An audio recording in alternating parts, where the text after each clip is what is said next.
Halo, selamat pagi. Assalamualaikum warahmatullahi wabarakatuh.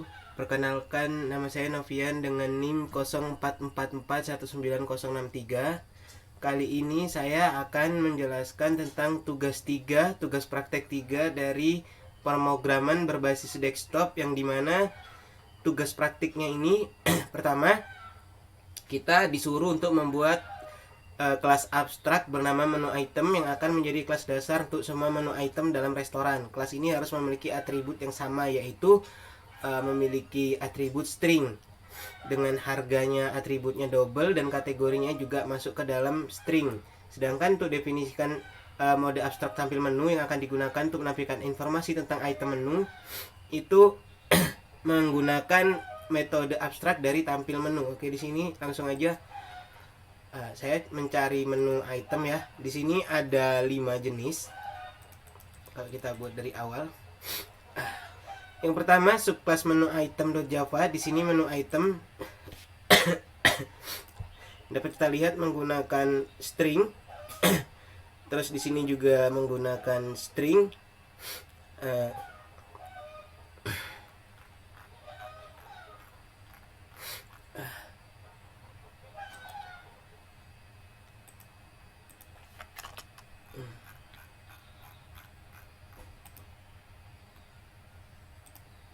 Maaf, menu item. Jika kita lihat di sini menu item masing-masing sudah menggunakan string. Di sini ada 3 yang menggunakan string.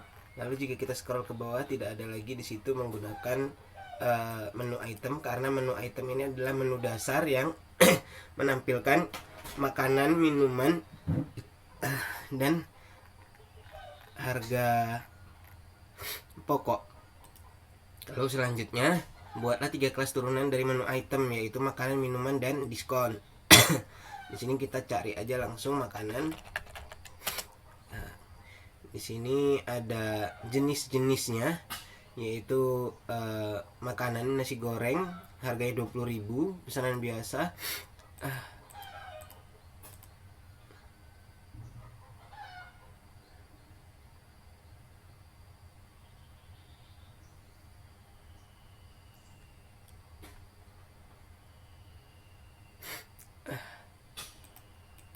Sebentar, di sini saya ada salah masukkan. Terusnya begini.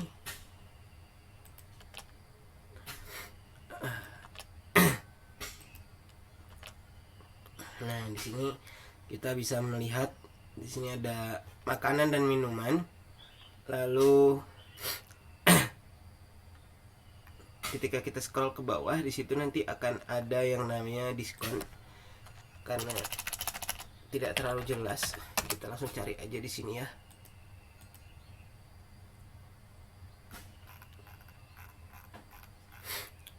Diskon, tapi dia tidak muncul.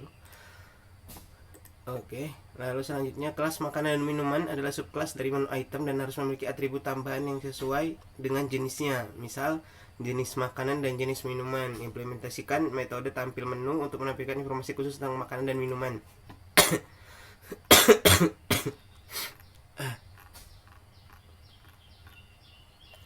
Oke, di sini seperti yang bisa kita lihat, di sini mintanya itu masuk ke menu atau atributnya itu tampil menu di sini. Lalu di sini kita bisa melihat ada menu restoran tambah menu. Dia masuknya ke dalam subdivisi dari menu yang main menu yang maksudnya dia masuk ke dalam subdivisi menu item. Nah, jadi di sini dia masuk ke dalam subdivisi menu item dengan tetap menggunakan main item sebagai main kelasnya gitu. Terus jika kita scroll lagi ke bawah, kita bisa melihat Kelas diskon adalah subkelas dari menu item yang akan digunakan untuk menerapkan diskon khusus pada menu. Kelas ini harus memiliki atribut diskon double dan mengimplementasikan metode tampil menu untuk menampilkan informasi tentang diskon yang ditawarkan. Nah, di sini ada beberapa metode double.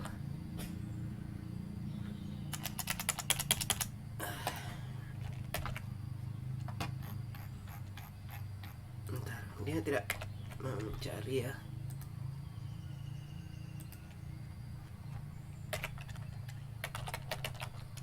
Ini ada beberapa metode double. Yang pertama itu dia masuk ke dalam harga. Lalu yang kedua itu dia masuk di menu item, dia masuk ke dalam harga. Yang ketiga itu dia ada di menu get harga. Kenapa dia masuknya di get harga itu double? Karena di sini biasanya untuk harga sendiri dia bakal menggunakan angka-angka yang besar gitu nilainya, misal 100.000, 200.000, 300.000 dan seterusnya. Lalu di harga dan selanjutnya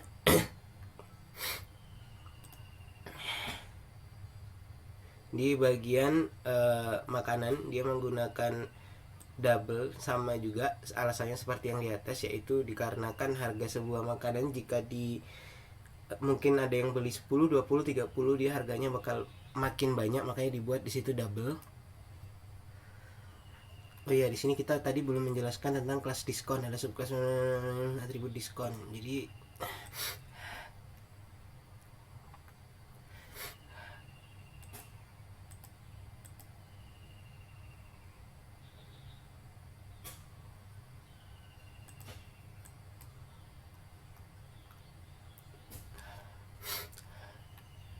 untuk diskon sendiri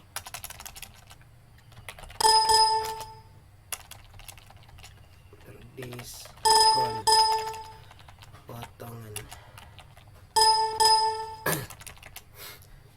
Saya tidak ada membuatnya, berarti kemarin saya keskip di tugas 2 kemungkinan, makanya saya di sini tidak membuat karena ini referensinya dari tugas 2. Lalu selanjutnya, buatlah sebuah kelas menu yang akan digunakan untuk mengelola semua item menu dalam restoran. Kelas ini harus memiliki atribut berupa sebuah array list untuk menyimpan semua item menu. Nah, ini tadi yang sempat salah tadi saya buat. Yaitu di sini. Nah, di sini. Jadi ini semuanya masuk ke dalam satu array, yang dimana array ini masuk ke dalam menu di dalam di dalam variabel menu restoran. Lalu buatlah kelas pesanan yang akan digunakan untuk mencatat pesanan pelanggan. Kelas ini harus memiliki atribut berupa array list untuk menyimpan item-item yang dipesan oleh pelanggan. Oke, di sini pesanan pelanggan, dia masuk ke dalam value-nya nih pesanan. Lalu ketika diklik pesanan pelanggan bertambah pesanan, misalnya pelanggan ini ingin memesan nasi goreng dengan harga 20.000, maka nasi goreng ini masuknya ke dalam nasi goreng biasa atau ke dalam menu biasa. Sedangkan jika dia pesen air mineral dengan harga 10.000, maka dia masuknya ke dalam dingin.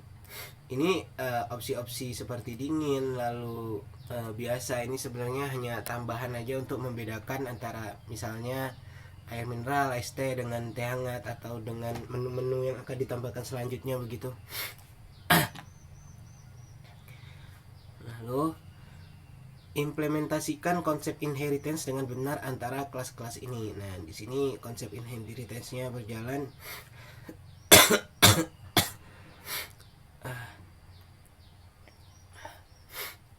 secara beriringan, yaitu dari main classmate ini hingga ke sini nih. Sebentar. Ini mereka merupakan satu kesatuan karena di sini antara menu dengan pelanggan itu sudah terdiri dari satu garis lurus, yang mana satu sama lain mereka harus dijalankan terlebih dahulu baru bisa menjalankan opsi berikutnya begitu ya. Lalu implementasi konsep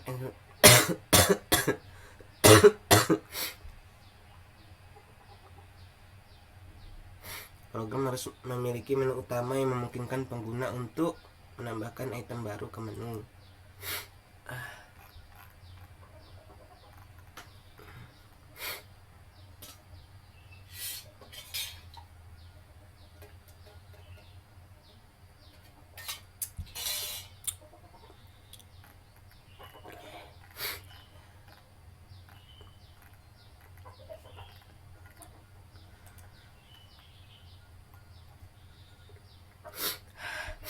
Kita langsung ke nomor 9. Implementasikan operasi input output dan operasi file untuk menyimpan dan memuat daftar menu dari sebuah file teks, dan juga menyimpan struk pesanan pelanggan dan memuat dari file teks. Nah, ini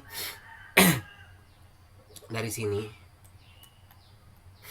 maaf, dari mana tadi yang, nah dari sini sampai ke bawah ini gunanya adalah untuk, misalnya di sini ada komen yang menampilkan tentang menu restoran dari file, yaitu data menu restoran ini bisa kita ambil dari file yang kita miliki di dalam komputer atau di dalam database lokal. Lalu selanjutnya itu juga ada pesanan, lalu ada ini pesanan dari file 2 ini. Yang pertama pesanan itu adalah untuk makanan, yang kedua adalah untuk minuman, lalu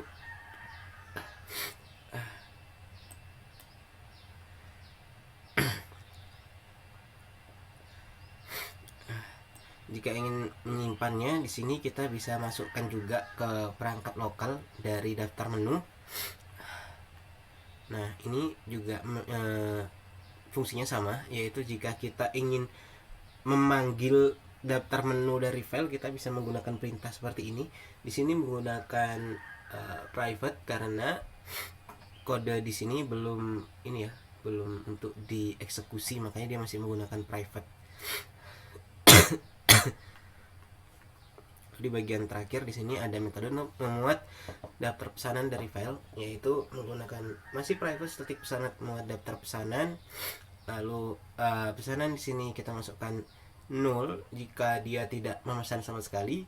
Lalu kita bisa mencoba memasukkan objek input stringnya berupa objek baru, yang dimana file untuk memuat daftar pesanan itu kita ambil dari nama file yang ada di perangkat kita, lalu kita masukkan ke dalam codingan lah ya, apa ya namanya, visual. Lalu kita bisa menggunakan perintah untuk memanggil daftar pesanan dari file tersebut. Baiklah, itu saja yang bisa saya jelaskan, kurang dan lebihnya saya mohon maaf. Assalamualaikum warahmatullahi wabarakatuh. Selamat pagi.